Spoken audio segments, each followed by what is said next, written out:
Vous avez en haut à droite, c'est la prostate, après une prostatectomie. Donc vous voyez, je n'ai pas de pointeur.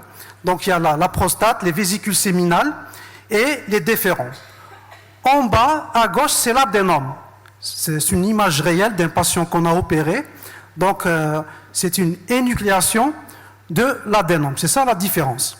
Et également, la prostate, elle peut être touchée par des inflammations, ce qu'on appelle les prostatites, soit aiguës ou bien chroniques. Vous avez la classification de McNeil. C'est très important à retenir. C'est-à-dire la partie postérieure, lorsqu'on fait le toucher rectal, c'est la partie qu'on touche. Et c'est très intéressant du moment que c'est la partie qui est plus prolixe, où il y a le plus de cancer de prostate. Parce que l'adénome, il se situe, il se développe au niveau de la zone de transition. Donc déjà, retenez ça. Il faut retenir également que la prostate, elle sécrète le PSA, l'antigène spécifique de la prostate. Donc qu'est-ce qu'il fait? Il va liquéfier l'éjaculat, le coagulum. Donc c'est pour ça, c'est intéressant de rechercher le PSA. Le PSA, quand il augmente, ça ne veut pas dire que c'est un cancer. Il y a certaines situations qui peuvent entraîner une augmentation du PSA lorsqu'il y a des inflammations, lorsqu'il y a un cancer. Donc le cancer, il va modifier la structure histologique de la prostate. Donc le PSA, il aura plus de facilité à passer la barrière cellulaire. Donc on aura un PSA augmenté. Donc en préambule, dès le départ, retenez qu'un PSA augmenté, ça signifie pas automatiquement que c'est un cancer. Les cancers dans le monde, ils sont en train d'augmenter. C'est presque une pandémie. Il faut savoir que le cancer de la prostate, c'est le plus fréquent, surtout chez l'homme de plus de 50 ans. Sur 112 pays, il faut savoir que l'ONU, il y a 193 pays membres, donc 112 pays, le cancer occupe la première place. C'est la troisième place en matière de mortalité. Et vous avez cette mortalité qui est en train de baisser par contre. Dans le monde, on le verra ça plus tard. Pourquoi? Le nombre annuel de nouveaux cas, vous avez 1,4 million dans le monde, mais d'après l'OMS, ce chiffre va frôler les 3 millions. Il y a des différences selon les États, selon les pays, en fonction de leur système de santé. C'est pour ça qu'on voit qu'il y a des différences en matière d'incidence.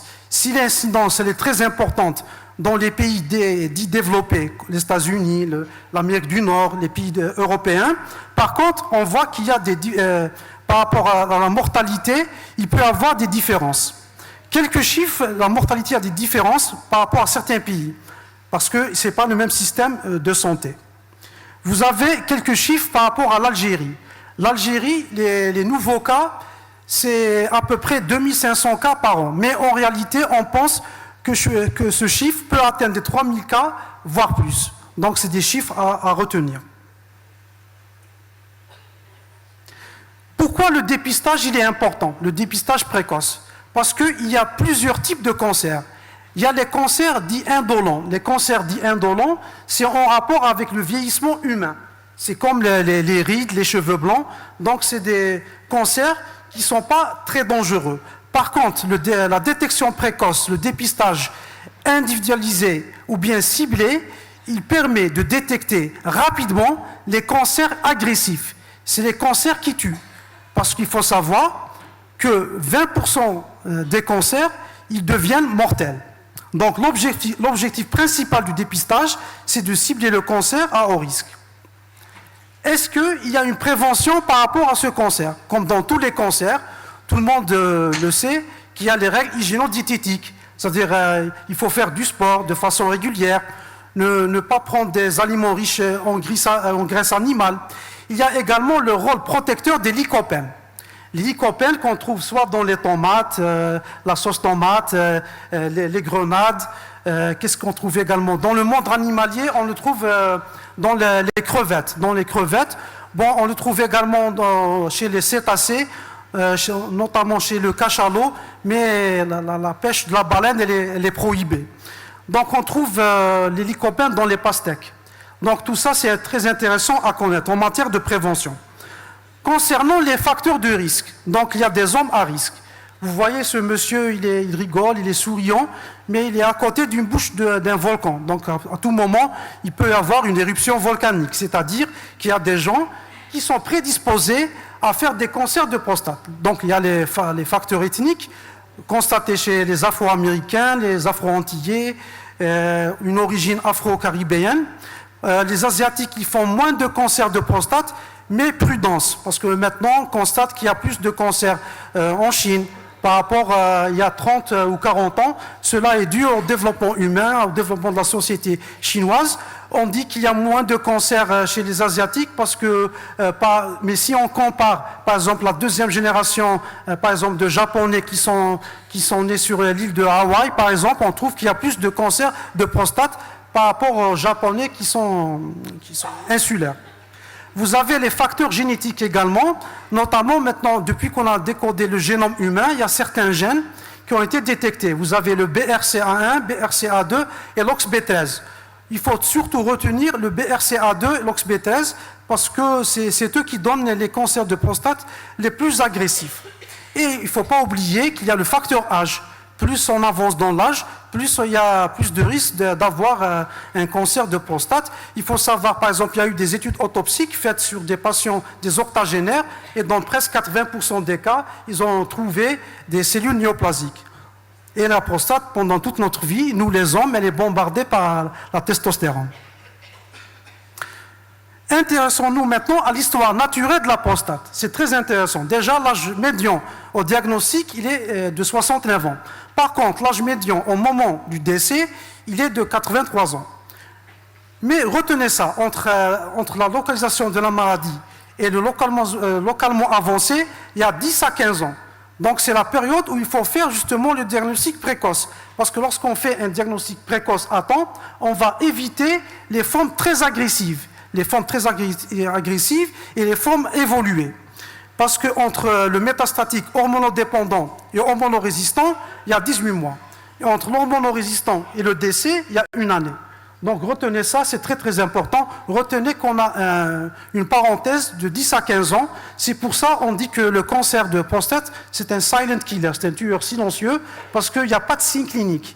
Il n'y a pas de signe clinique, d'où l'importance du dépistage. Du dépistage surtout basé sur 2 totems.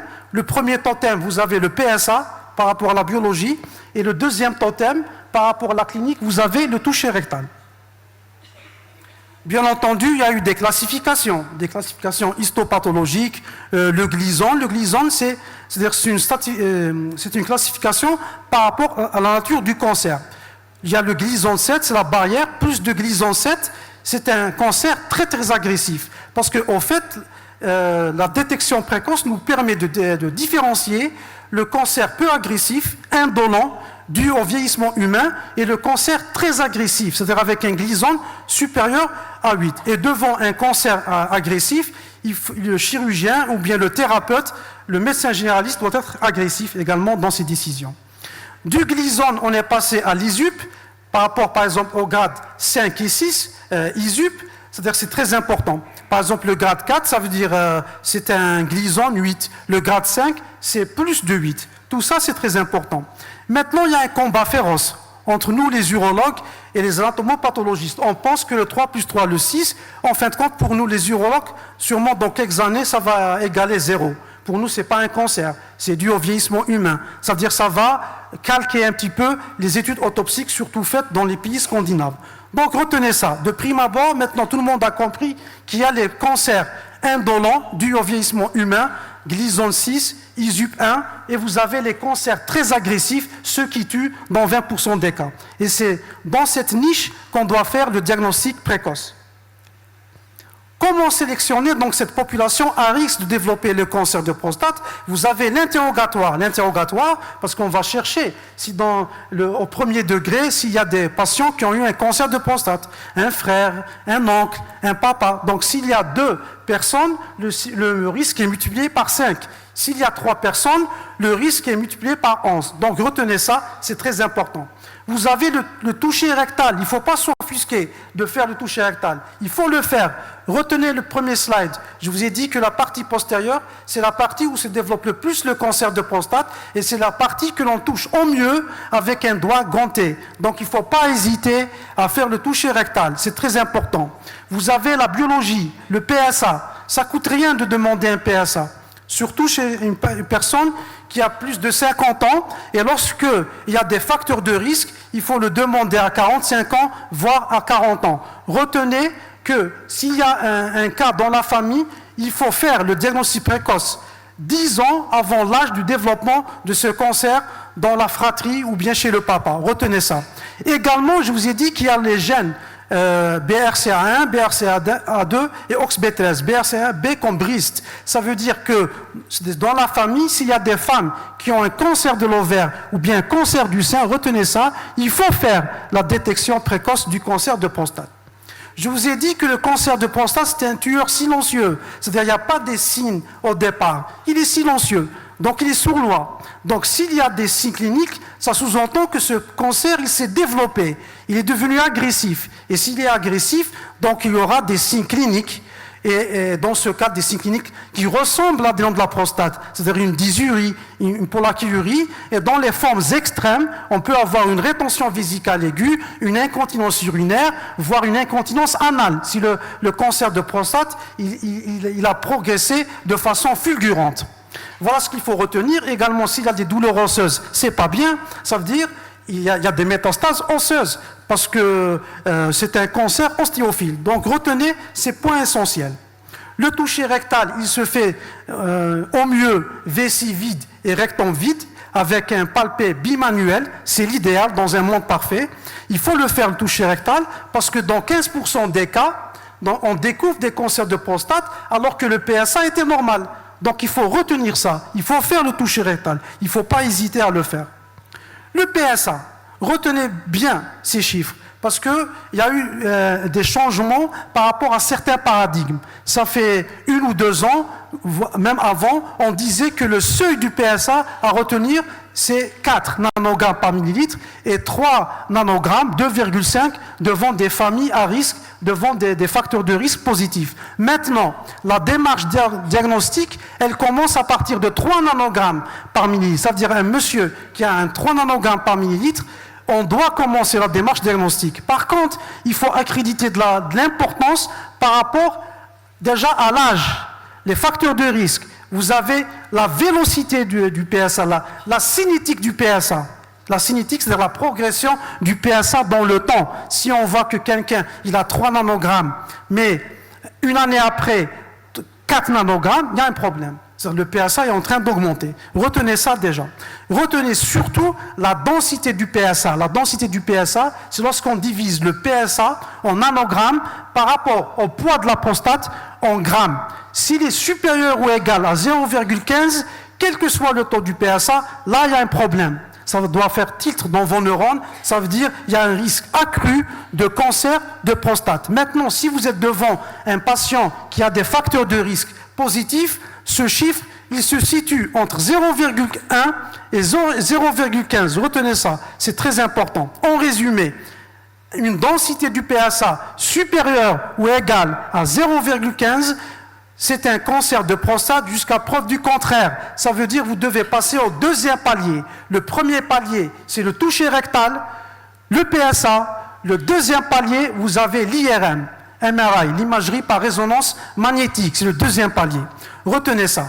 Par rapport à la fréquence du PSA, il ne faut pas faire peur également aux patients. Par exemple, quelqu'un qui a un taux de PSA inférieur à 1,5, on ne va pas lui demander un taux de PSA chaque an. Maintenant, il y a une évolution des connaissances. On va lui demander un autre PSA 5 ans après. Mais prudence, par exemple, devant des patients qui ont des facteurs de risque positifs, là, il faut demander le PSA chaque an. Est-ce que vous avez retenu ça? C'est très important. Par rapport au PSA, maintenant, vous avez un taux de PSA qui est élevé. Un taux de PSA élevé, il faut le demander dans 2 semaines. Et devant certaines manœuvres endoscopiques, une infection, une rétention vésicale, ça peut entraîner une augmentation du taux de PSA, donc refaire le PSA 4 semaines après. Vous avez l'IRM. L'IRM, c'est elle qui va faire le filtre. Elle va faire la distinction entre cancer indolent, entre cancer très agressif. Et vous voyez sur la photo, il faut détecter le loup qui est entre les moutons, le loup dans la bergerie. Donc c'est ça qu'on doit rechercher. C'est le cancer très agressif. Et l'IRM, elle nous permet maintenant d'éviter le surdiagnostic et de tomber dans le piège du surtraitement. Vous prenez par exemple les États-Unis, les Américains, ils ont fait des biopsies prostatiques à tort. Ils ont découvert qu'ils ont fait 1 million de biopsies pour rien. D'où l'importance de l'IRM. Donc l'IRM, c'est le filtre. L'échographie, est-ce que l'échographie a une place? Oui, elle a une place, mais pas comme l'IRM. Donc l'échographie, déjà, va me permettre d'avoir le chiffre du volume prostatique et par corollaire, d'avoir donc la densité du PSA. L'IRM, vous voyez sur ces images la partie périphérique, là où il y a les cancers, donc on doit rechercher ça. Vous voyez l'image en haut à droite, il y a un hyposignal. Et à l'IRM, on aura des chiffres. Vous avez des scores, pirates. Donc le score 3, il y a un risque, on ne sait pas, est-ce qu'il y a un risque de cancer ou bien un adénome, mais on doit être quand même vigilant. Par contre, le score 4 et le score 5, c'est un cancer jusqu'à preuve du contraire. Donc on doit envoyer notre patient pour faire des biopsies prostatiques. Donc l'IRM normal a une vraie valeur prédictive de négativité. Retenez ça. Donc le troisième palier, si on a des signes de présomption, un PSA très suspect, une IRM suspecte, on doit passer au troisième palier, c'est-à-dire on va faire des biopsies prostatiques. Des biopsies prostatiques, donc on va faire des biopsies systématiques, cognitives, et on va céder des images de l'IRM pour enlever des carottes au niveau de la région très suspecte où il y a la lésion détectée à l'IRM. Donc 12 carottes plus 2 à 3 carottes au niveau de la région suspecte. En conclusion, donc qu'est-ce qu'on peut dire? Il faut informer et obtenir le consentement du patient. Ne pas dépister les hommes pour lesquels il n'y a pas de bénéfice. Donc on doit éviter le surdiagnostic et par corollaire, on va éviter le surtraitement. Le dépistage n'est pas un test diagnostique. Même l'IRM, it is not a tool. Ce n'est pas un outil of screening, ce n'est pas un outil de dépistage. Donc retenez ça. Le dépistage n'est pas un test diagnostique. Le dépistage dans le cancer de prostate est à la fois ciblé. On va cibler une population à risque, facteur de risque, dans la fratrie, cancer de prostate, cancer du sein, cancer de l'ovaire. Il ne faut pas oublier. Maintenant, la science, elle a avancé. On connaît les gènes. BRCA1, BRCA2, OXBTS. BRCA2, OXBTS, c'est un cancer très agressif parce que dans 2 ou 3 ans, on aura des nouvelles recommandations par rapport à la recherche d'antigènes au niveau du sang. Ça, très à retenir. Ne pas biopsier sans raison suffisante. Ne pas traiter les cancers à faible risque. Je vous ai dit qu'il y a un combat féroce entre nous, les urologues, et certaines autres spécialités. Je pense surtout à nos amis anatomopathologistes. Et donc le dépistage, il peut conduire à modifier le processus de la maladie. En corollaire, en résumé, retenez ça. Diagnostic, c'est-à-dire le diagnostic précoce. Par rapport aux gens qui présentent des facteurs de risque, soit ethniques, ou bien à cause des gènes. Donc, facteur de risque, facteur ethnique, et retenez, les piliers du dépistage, vous avez la biologie, le PSA, sur la clinique, le toucher rectal, retenez, dans 15% des cas, c'est-à-dire il y a des cancers qui ne sont pas détectés au PSA, changement de paradigme par rapport au PSA, à partir de 3, vous avez le droit de faire une démarche diagnostique, le PSA par rapport à la fréquence, chaque an, lorsqu'il y a des facteurs de risque, tous les 2 à 4 ans, lorsque le PSA est inférieur à 1,5 tous les 5 ans. S'il y a des signes de présomption, donc on passe au troisième palier, l'IRM. L'IRM PIRAS 3, vous avez le droit de demander des biopsies. PIRAS 4 et 5, c'est sûr. Donc vous avez un cancer silencieux. Les signes cliniques, il n'y en a pas. Il est peu symptomatique. S'il est symptomatique, c'est pas bien. Ça veut dire le cancer de prostate a avancé. Et je vous remercie pour votre attention.